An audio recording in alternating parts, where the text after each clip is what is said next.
আসসালামু আলাইকুম। Expert holiday 365 এর পক্ষ থেকে সকলকে জানাই প্রাণ ঢালা অভিনন্দন। আশা করি যে যেখান থেকে ভিডিওটা দেখছেন সকলেই অনেক অনেক ভালো আছেন।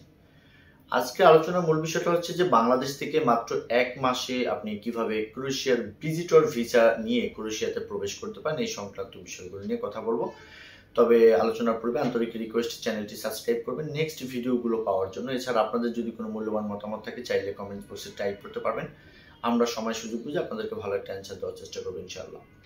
বন্ধুরা, বাংলাদেশ থেকে বর্তমান সময়টাতে যারা অল্প সময়ের মাঝে অল্প খরচে সেনজিনের একান্ত অন্তর্ভুক্ত দেশ ক্রোয়েশিয়াতে ভিজিটর ভিসা নিয়ে যেতে চান, এদের প্রত্যেকের জন্য এই ভিডিওটা খুবই ইম্পর্টেন্ট যুক্ত ভিডিও। দয়া করে পুরো ভিডিওটা দেখার ট্রাই করবেন, আশা করি ভালো একটা ইনফরমেশন পাবেন। বন্ধুরা, যারা ওয়ার্ক পারমিট নিয়ে দীর্ঘদিন যাবৎ চেষ্টা করছেন যে আসলে কোনো প্রকার সফলতা পাচ্ছেন না বা অনেকে টাকা কন্ট্যাক্ট করেছেন বা বিভিন্ন জায়গায় ক্ষতিগ্রস্ত হয়েছেন, এরাও কিন্তু চাইলে এই ধরনের ভিসাগুলোতে আপনি চাইলে অ্যাপ্লাই করতে পারেন। পাশাপাশি আজকের এই ভিডিওটা তাদের জন্য যাদের পাসপোর্টে 2-1টা কান্ট্রি ভিজিট করা আছে, যাদের ডকুমেন্টসগুলো স্ট্রং আছে, তারাও কিন্তু এটার অন্তর্ভুক্ত থাকবেন। বন্ধুরা, যাই হোক, আমরা যেহেতু থাম্বনেলে লিখেছি যে মাত্র 1 মাসে, বন্ধুরা আমরা জানি যে বাংলাদেশে বর্তমান সময়টাতে ক্রোয়েশিয়ার এম্বাসি যদিও নেই, কিন্তু সার্ভিস সেন্টার আছে।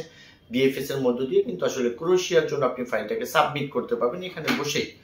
সঙ্গত কারণে আপনাকে যেতে হবে না ভারতে, নিতে হবে না ডাবল এন্ট্রি ভিসা। এই যে একটা ফ্রি বা জটিলতা ছাড়া আপনি 1 মাসের ভিতরেই চাইলে কাজটা করতে পারবেন।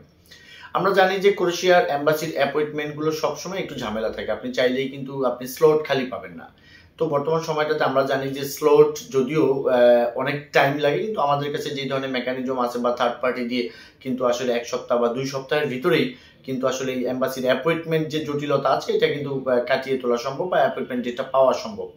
আর ক্রোয়েশিয়াতে যখন আপনি টাকাটা চিঠি করে যখন আপনার এম্বাসি ফিটা তাদেরকে দিবেন, দেওয়ার পর আপনি ফাইলটা জমা করার পরে কিন্তু 3 সপ্তাহের মাঝেই আপনার রেজাল্ট চলে আসবে। যদি আপনাকে ভিসা দেয় সেক্ষেত্রে ভিসা থাকবে, আর যদি ডিক্লাইন করে সেক্ষেত্রে আসলে কিন্তু ডিক্লাইন কেন করলো সেটা আপনাকে তারা বলে দিবে।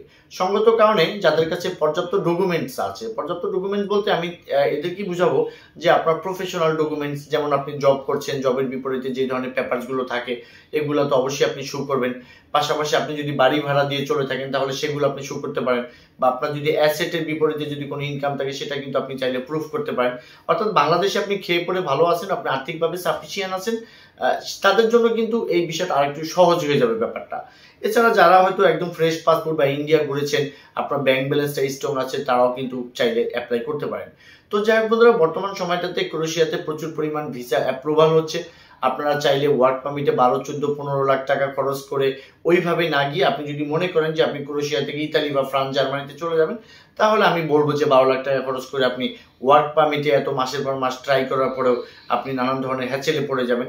এর চাইতে ভালো নিজে নিজে একটু ট্রাই করে দেখেন, দেখবেন আপনার লাক ফেভার করলে, আপনার ডকুমেন্টসগুলো স্ট্রং থাকলে দেন ওরা আপনাকে ভিসাটা দিয়ে দিবে। বন্ধুরা, আমরা জানেন যে ক্রোয়েশিয়া নিয়ে আমি দীর্ঘদিন যাবত কথা বলছি। আগে একসময় ওয়ার্ক পারমিট কাজ করতাম, এখন আপাতত কিন্তু আমরা ভিজিটর ভিসা নিয়েই কিন্তু কাজ করছি। তো এই রিলেটেড যদি আপনাদের কোনো প্রশ্ন থাকে বা ক্রোয়েশিয়া সংক্রান্ত কোনো কিছু জানতে চান, সেক্ষেত্রে স্ক্রিনে তো একটা নাম্বার দেওয়া থাকবে, নাম্বারে চাইলে অন দ্য কল আমাদের সাথে কথা বলতে পারবেন। পাশাপাশি আপনি যদি ক্রোয়েশিয়ার এম্বাসির অ্যাপয়েন্টমেন্ট ডেট যেহেতু অনেক জটিলতা আছে, সেটা হোক ওয়ার্ক পারমিট, আর তারপরে হচ্ছে যে ফাইল সাবমিট করা, তারপর ডকুমেন্টস সাপোর্ট নেওয়া, সবকিছুর জন্যই কিন্তু আপনি যদি মনে করেন যে আমাদের প্রয়োজন আছে, সেক্ষেত্রে ডেসক্রিপশন বক্সে আমাদের অফিস অ্যাড্রেস দেওয়া থাকবে।